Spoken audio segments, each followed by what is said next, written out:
Hello student, कैसे हो आप लोग और कैसी चल रही है आप लोगों की बोर्ड परीक्षा की तैयारी। आई होप कि आप सब अच्छे हैं और अपनी बोर्ड एग्जाम की तैयारी बहुत ही अच्छे तरीके से कर रहे होंगे। स्टूडेंट, इस वीडियो में 2026 बोर्ड एग्जाम के लिए भूगोल का एक वायरल मॉडल पेपर लेकर आया हूं। जितने भी स्टूडेंट इस बार 26 फरवरी जियोग्राफी का ये पेपर देने वाले हैं, मॉडल पेपर है, बिल्कुल हल सहित बताने वाला हूं। सेम टू सेम पेपर आपके एग्जाम में आएगा। 70 में से 70 नंबर बिल्कुल पक्का हो जाएगा इस वीडियो को देखने के बाद में। 100% ऐसा ही पेपर आपके भूगोल का आने वाला है और इस वीडियो में जो पूरा पेपर होगा वो सॉल्यूशन के साथ बताऊंगा। मानचित्र कैसे भरते हैं, देखिए भारत और विश्व का मानचित्र भरना बताने वाला हूं कि कैसे मानचित्र को भरना है। बहुत ही बेहतरीन वीडियो आप सभी के लिए होने वाला है। बस करना क्या है, वीडियो को लाइक जरूर कर लीजिएगा और चैनल पर नए तो चैनल को भी सब्सक्राइब कर लीजिए, एक ही सेकंड लगेगा। चलिए पूरा जो है पेपर सॉल्व करते हैं। 70 नंबर के पूर्णांक के साथ में पेपर आएगा और यहाँ पर देखिए 439 WC ये पेपर कोड है। 530 ये भी एक कोड होता है। समय दिया जाएगा 3 घंटे 15 मिनट का।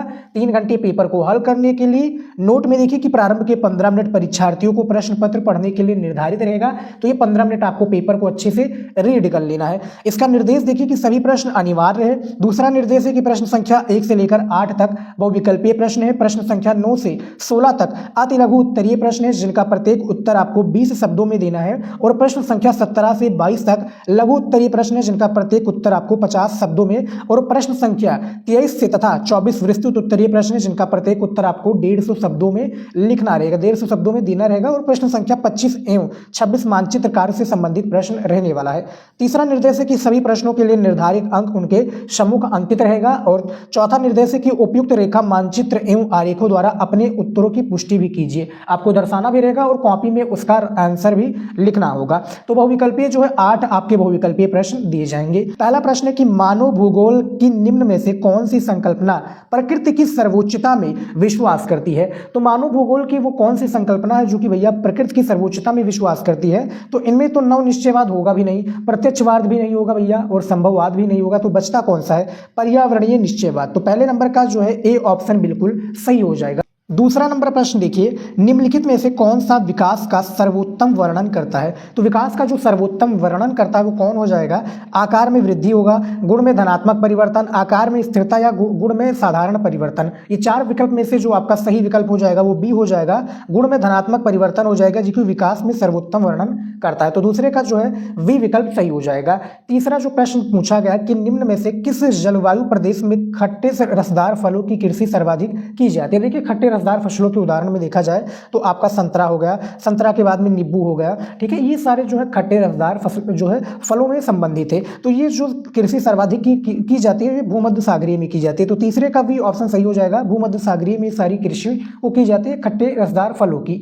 चौथा प्रश्न जो पूछा गया भूगोल का कि परिवहन को प्रभावित करने वाला मुख्य कारक कौन है। इसको मैंने काफी बार अपने पेपर में बताया भी हुआ है, रेगुलर स्टूडेंट इस प्रश्न का उत्तर बखूबी जानते होंगे। तो चौथे नंबर का सही विकल्प हो जाएगा सी, ए और बी दोनों हो जाएगा। देखिए मांग भी है और मार्ग भी है। मांग यानी हमें कोई काम पर जाना है या कहीं भी ट्रेवल करना है तो हमें मांग यानी कोई जो बस हो जाए, रेलवे हो जाए या जो है जहाज हो जाए, कई प्रकार के जो है साधन हमें जो है पहुंचाते हैं। मार्ग भी हमें जो है उनको ढूंढ देना पड़ता है। मार्ग का अर्थ है कि भैया पैसे कमाने के लिए हमें मार्ग कोई ना कोई खोजना पड़ेगा। तो चौथे नंबर का सी विकल्प यहाँ पर सही हो जाएगा। पांचवा नंबर प्रश्न देखिए क्या पूछा गया है कि निम्नलिखित महाद्वीपों में से किस एक से विश्व व्यापार का सर्वाधिक प्रवाह होता है। तो जो विश्व व्यापार का सर्वाधिक प्रवाह होता है, पांचवें का सी विकल्प सही हो जाएगा, उत्तरी अमेरिका हो जाएगा इस प्रश्न का सही उत्तर, ठीक है। और इसमें देखा जाए तो इस प्रश्न का उत्तर इसमें लगभग उत्तरी अमेरिका में बात करूं तो लगभग 23 देश होते हैं, ठीक है। पांचवें का सी ऑप्शन सही हो जाएगा। मैं डायरेक्ट आपको प्रश्न का उत्तर भी बताऊंगा।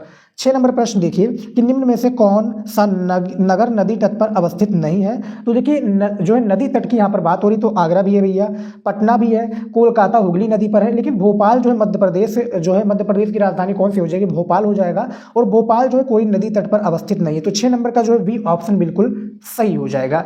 7वां नंबर प्रश्न देखिए जो पूछा गया है कि कौन सा राज्य खनिज उत्पादन से संबंधित नहीं है। तो देखिए यहाँ पर खनिज उत्पादन से वो राज्य संबंधित नहीं है। असम तो है बिल्कुल, गुजरात भी है, यहाँ पर देखिए पश्चिम बंगाल भी यहाँ पर हो जाएगा, ठीक है, पश्चिम बंगाल भी, लेकिन यहाँ पर राजस्थान नहीं हो जाएगा। लेकिन यहाँ पर देखिए जो मैंने प्रश्न का उत्तर, इस प्रश्न का उत्तर गूगल पर भी सर्च किया तो वहाँ पर पश्चिम बंगाल लिखा रहा था। अब आपके हिसाब से क्या बुक वाला राजस्थान सही है या गूगल वाला पश्चिम बंगाल सही है, कॉमेंट में आप लोग अपना आंसर बताइए। 8वां प्रश्न देखिए पूछा गया है कि शुष्क कृषि में निम्न में से कौन सी फसल नहीं बोई जाती है। तो यहाँ पर शुष्क कृषि की बात हो रही है और इनमें जो फसल नहीं बोई जाती है वो आपका कौन सा हो जाएगा, गन्ना हो जाएगा। और सबसे अधिक जो गन्ना का उत्पादन विश्व में कहाँ पर होता है ये भी प्रश्न पूछा जाएगा, तो ब्राजील हो जाएगा, याद रखिएगा। और उत्तर प्रदेश हो जाएगा जो कि जो है भारत में सबसे अधिक गन्ना उत्पादन करता है। तो ये भी प्रश्न आपके भूगोल में पूछे जा सकते हैं। अति लघु उत्तरीय प्रश्न जो पूछा गया है, और ये भी 8 आपके बहुविकल्पीय की तरह ही प्रश्न रहेगा अति लघु उत्तरीय का भूगोल में। जैसे 9 नंबर प्रश्न पूछा गया है कि नव निश्चयवाद को परिभाषित कीजिए, इसका हमें परिभाषा देना है नव निश्चयवाद का। 2 नंबर का ये जो है प्रश्न पूछा गया है, इसका उत्तर देखिए। ऑस्ट्रेलियाई भूगोलविद ग्रिफ्थ, ये पे ग्रिफ्थ हो गया है, ये ग्रिफ्थ हो जाएगा स्टूडेंट, याद रखिएगा, कंप्यूटराइज गड़बड़ी हो गया है। ग्रिफ्थ टेलर ने 1920 में नव निश्चयवाद की संकल्पना प्रस्तुत की। ये संकल्पना को 2 विचारों, पर्यावरणीय निश्चयवाद और देखिए संभाववाद के बीच मध्य मार्ग को परिलक्षित करती है। नव निश्चयवाद को रुको और जाओ निश्चयवाद के नाम से भी जाना जाता है। बहुविकल्पीय में भैया प्रश्न आएगा कि रुको और जाओ को और अन्य किस नाम से जाना जाता है, तो याद रखिएगा जो है नव निश्चयवाद को हम रुको और जाओ निश्चयवाद के नाम से भी जानते हैं। 2 नंबर यहाँ पर मिल जाएगा। कितने शब्दों में लिखना है, भूगोल का मैं कॉपी का वीडियो आप सभी के लिए जल्द ही लेकर आऊंगा, बस जल्दी से ज़्यादा आप ज़्यादा से ज़्यादा कॉमेंट कीजिए, वीडियो जल्दी बना दूंगा। 10 नंबर प्रश्न है कि जनसंख्या नियंत्रण के 2 उपायों का उल्लेख कीजिए। तो हमें जनसंख्या नियंत्रण के 2 उपायों के बारे में बताना है। इसका उत्तर देखिए, पहला है परिवार नियोजन संबंधी प्रचार तथा दूसरा है गर्भ निरोधक की सहज उपलब्धता। यह है जनसंख्या नियंत्रण के 2 उपाय जो आप यहाँ पर इस वीडियो में देख सकते हो। ठीक है। 11 नंबर प्रश्न देखिए क्या पूछा गया है कि मानव विकास सूचकांक की अवधारणा का विकास किसने किया था, इसके बारे में बताइए।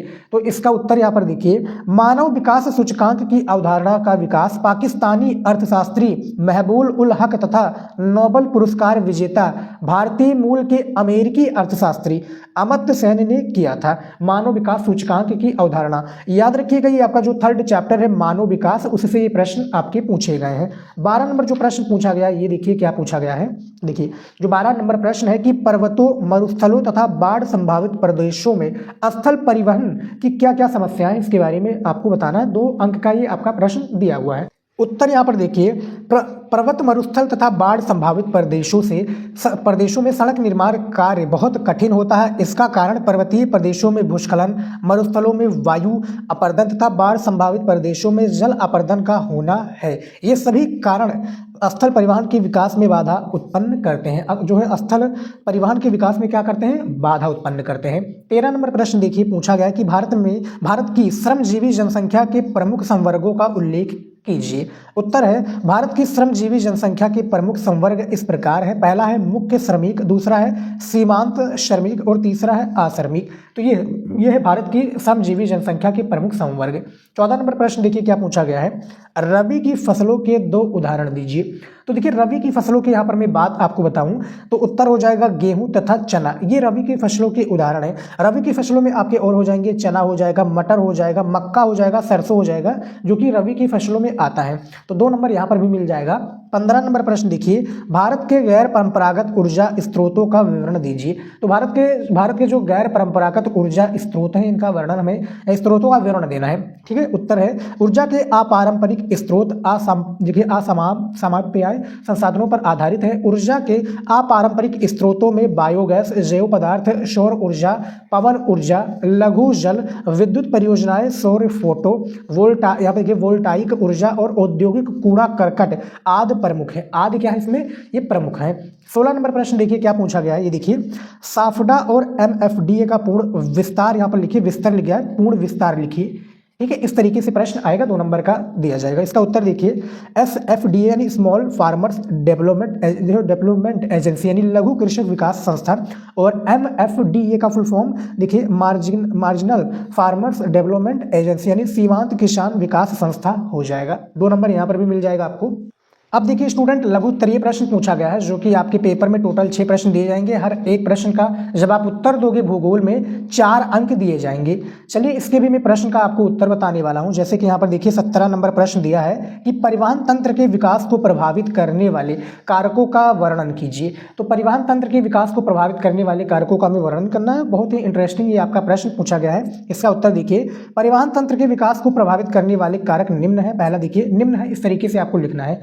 पहला देखिए, भौतिक कारक उत्तर भारत में 50% से अधिक रेल मार्ग हैं, कच्ची सड़कें सर्वाधिक मैदानी भाग में, जबकि पक्की सड़कें पठारी क्षेत्र में है। दूसरा पॉइंट कि सांस्कृतिक कारक, अब जिसमें देखिए सांस्कृतिक कारक में कि पश्चिमी रेगिस्तान में कम विकास हुआ है, वहाँ जनसंख्या निवास जो है कम है।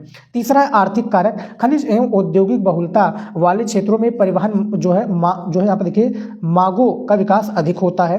चौथा यहाँ पर जो पॉइंट है कि सुरक्षात्मक कारक, अब सुरक्षात्मक कारक में देखिए सीमाओं की सुरक्षा एवं सैनिकों की आवश्यकताओं और सैन्य सामग्री पहुंचाने के लिए विकास किया जाता है। 1962 में चीन के आक्रमण का मुकाबला हम परिवहन साधन के अभाव में ही पूरी शक्ति से साथ नहीं कर सके थे। और पांचवा यहाँ पर पॉइंट है कि राजनीतिक कारक, सरकारी नीति, राजनीतिक इच्छा शक्ति तथा उद्देश्य का भी परिवहन विकास का प्रभाव पड़ता है। तो ये था 17 नंबर प्रश्न का सही उत्तर कि परिवहन तंत्र के विकास को प्रभावित करने वाले कुछ 5 पॉइंट को आप लिख दोगे तो 4 नंबर जो है आप लघु उत्तरीय प्रश्न के लिए पाने के लिए आप एलिजिबल हो जाओगे।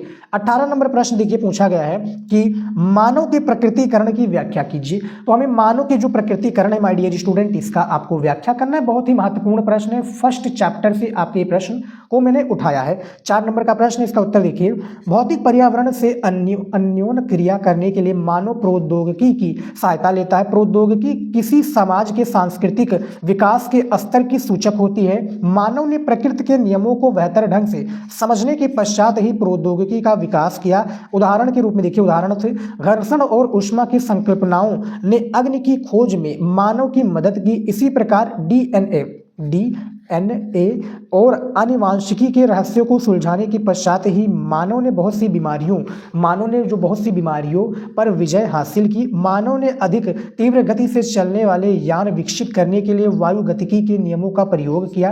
प्रौद्योगिकी विकास की इस अवस्था में प्राकृतिक मानव प्रकृति को सुनता था, उसकी प्रचंडता से भयभीत होता था और उसकी पूजा करता था। तो ये था भैया मानव की प्रकृतिकरण की व्याख्या। इसका बेसिकली हमें यहाँ पर परिभाषा देना था और एग्जामिनर प्रश्न किसी भी तरीके से पूछा जाएगा, लेकिन प्रश्न का उत्तर आपको ऐसे ही देना रहेगा। अब चलिए देख लेते हैं अगला प्रश्न। यहाँ पर देखिए जो 19 नंबर प्रश्न पूछा गया है कि अधिकतर देशों में उच्च प्रौद्योगिकी उद्योग प्रमुख महानगरों की परिधि क्षेत्रों में ही क्यों विकसित हो रहे हैं, व्याख्या कीजिए।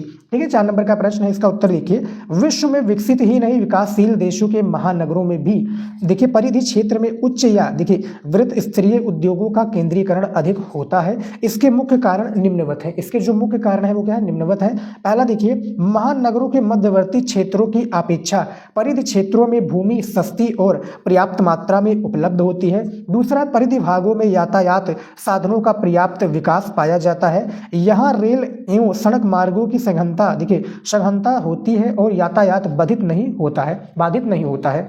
तीसरा है, यह भाग मानवीय बस्तियों से दूर होता है, इसीलिए मानवीय बस्तियां जो है औद्योगिक प्रदूषण से अधिक प्रभावित नहीं होती हैं। और चौथा है, यहाँ पर खुला क्षेत्र अधिक होने के कारण पर्यावरण सुहावना रहता है। तो यहाँ पर जो 19 नंबर प्रश्न था, इसके 4 पॉइंट को मैंने बताया और इसका थोड़ा परिभाषा भी दिया है। इतना लिख दोगे तो 4 नंबर यहाँ पर भी एग्जामिनर आपको दे देगा। ठीक है, और अब आ जाइए, इस तरीके से मैंने इस पेपर को डिजाइन किया आप सभी के लिए कि आपको एक आइडिया लग जाए कितने शब्दों में आंसर देना है और किस तरीके से देना है। हालांकि मैं कॉपी का वीडियो में आपको बखूबी से बताऊंगा कि कौन सी गलतियां नहीं करनी है, कितने शब्दों में, और आपको आइडिया लग जाएगा। ठीक है, लेकिन फिलहाल मैं पेपर में भी आपको जो है जानकारियां देने का प्रयास करता हूँ जो कॉपी और बोर्ड एग्जाम में आपको मिलनी चाहिए। देखिए 20 नंबर का प्रश्न है कि भारत में पाई जाने वाली फसल ऋतुओं का वर्णन कीजिए, जो कि आपका 4 अंक का प्रश्न है। इसका उत्तर देखिए, भारत के उत्तरी एवं आंतरिक भागों में 3 प्रमुख फसल ऋतुएं होती हैं, जिन्हें खरीफ, रबी तथा जायद के नाम से जाना जाता है। खरीफ की फसलें अधिकांशतः जून जुलाई महीने में दक्षिण पश्चिमी मानसून के साथ बोई जाती हैं तथा सितंबर अक्टूबर महीने में काटी जाती है। इनमें जो है उष्णकटिबंधीय फसलें सम्मिलित हैं, जैसे मक्का, चावल, अरहर, जूट, कपास, ज्वार एवं बाजरा आदि। खरीफ का मौसम समाप्त होने के बाद रबी की ऋतु अक्टूबर नवंबर में शरद ऋतु से प्रारंभ होती है तथा मार्च अप्रैल में समाप्त होती है। ये समय गेहूं, चना तथा सरसों आदि कम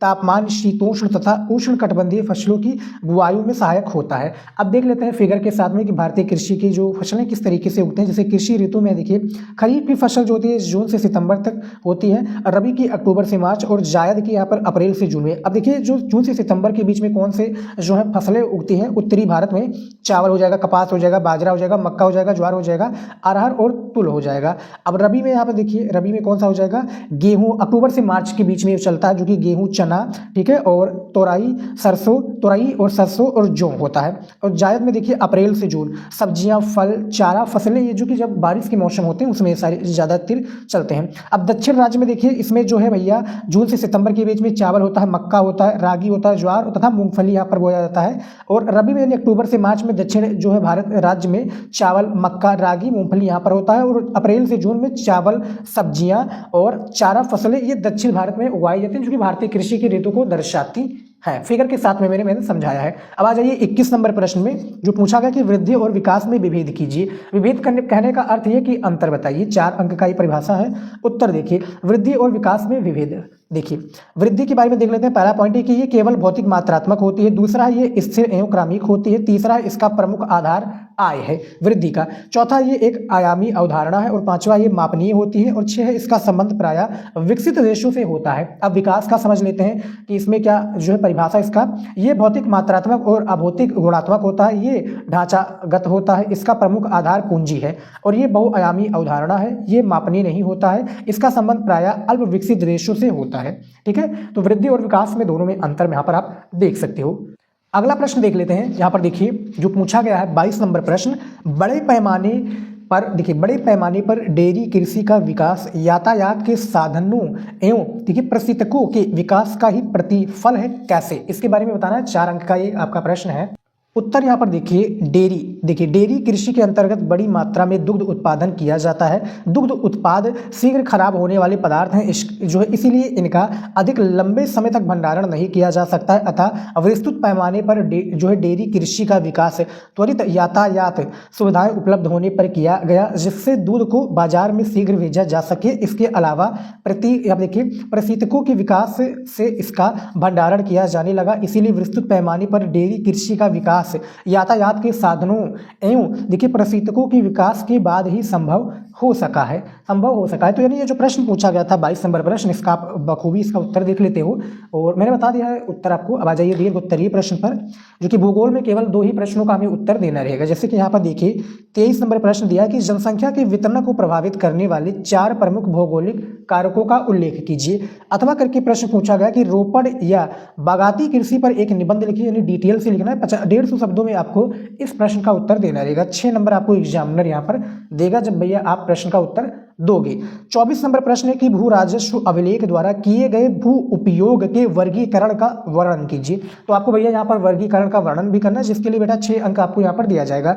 अथवा करके देखिए प्रश्न क्या पूछा गया है, सूखा संभावित क्षेत्र कार्यक्रम पर संक्षिप्त टिप्पणी लिखें। यह कार्यक्रम देश में शुष्क भूमि कृषि विकास में कैसे सहायक है, इसके बारे में भैया बताइए।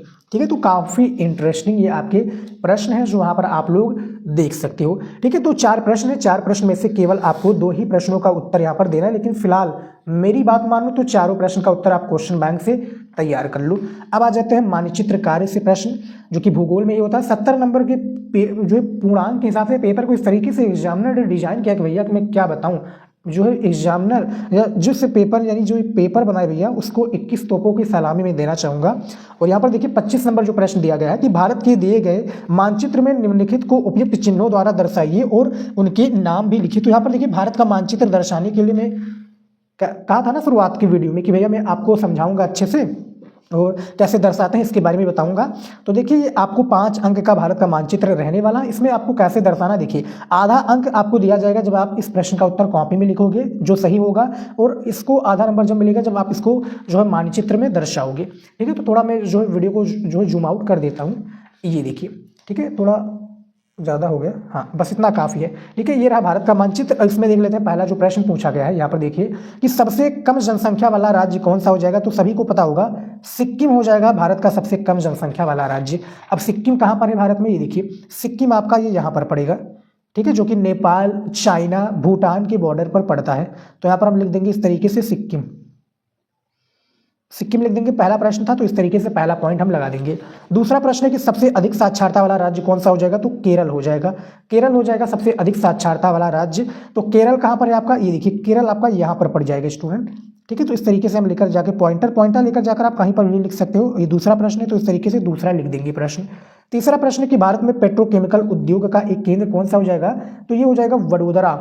वडोदरा कहाँ पर है, गुजरात में है, ठीक है। वडोदरा गुजरात में, तो ये गुजरात कहाँ पर भैया, ये आपका गुजरात हो जाएगा, ठीक है। तो यहाँ पर मैं इस तरीके से पॉइंटर लेकर जाकर गुजरात लिख देता हूँ, गुजरात लिख देता हूँ। कौन सा प्रश्न है आपका, तीसरा प्रश्न है, तो इस तरीके से आपको लिखना है।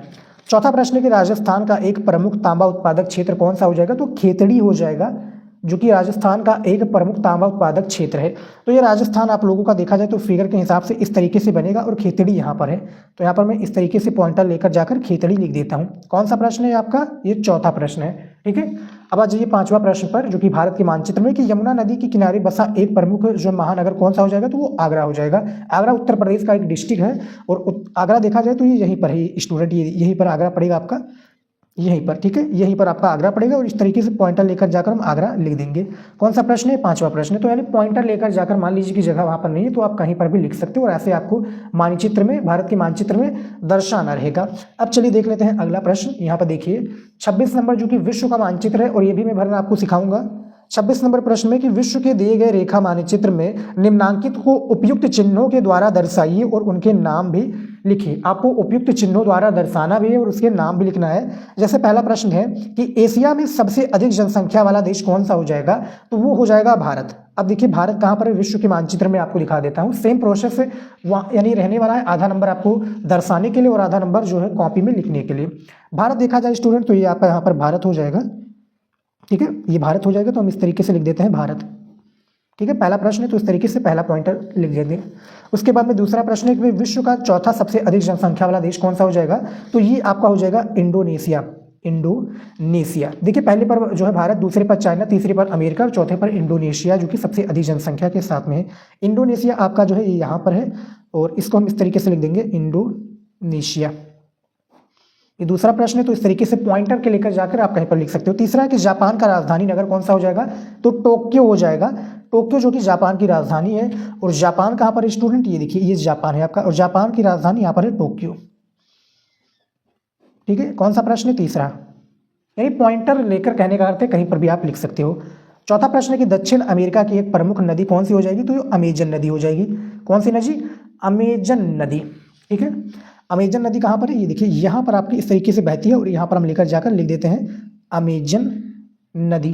कौन सा प्रश्न है, ये आपका चौथा प्रश्न है, ठीक है। इस तरीके से आपको लिखना रहेगा। हालांकि जो बोर्ड में आपको मानचित्र दिया जाएगा वो बढ़िया मानचित्र होगा। पांचवा प्रश्न है कि विश्व का न्यूनतम जनसंख्या वाला जो महाद्वीप कौन सा हो जाएगा, तो वो ओशिनिया कह लीजिए या अंटार्कटिका कह लीजिए। तो मैं अंटार्कटिका कह लेता हूँ, ठीक है, अंटार्कटिका हो जाएगा। और अंटार्कटिका जो है यहाँ पर रहेगा, ये देखिए नीचे आप देख रहे हो ना, ये अंटार्कटिका हो जाएगा। अंटार्कटिका, ये गलत हो गया यार, ये देखिए अंटार्कटिका, ठीक है। कौन सा प्रश्न है, पांचवा प्रश्न है। तो इस तरीके से आपको जो है मानचित्र को, भारत का और विश्व का मानचित्र भरना है। वीडियो आपको पसंद आया तो लाइक जरूर कर लीजिएगा वीडियो को। चैनल पर नए तो प्लीज चैनल को सब्सक्राइब कर लीजिए। मैं ऑल साइड से हर एक सब्जेक्ट, हिंदी, इंग्लिश और भी सब्जेक्ट की मैं तैयारी कराता हूँ। आप चैनल पर विजिट करके देख सकते हो। एक ही सेकंड लगेगा, ना पैसा लगता है कुछ लगता है, एक ही सेकंड लगेगा। स्टूडेंट प्लीज चैनल को सब्सक्राइब कर लीजिए। कमेंट करके बताइए वीडियो कैसा लगा और किस टॉपिक पर और वीडियो भी आपको चाहिए। मिलता है नेक्स्ट वीडियो में। जय हिंद।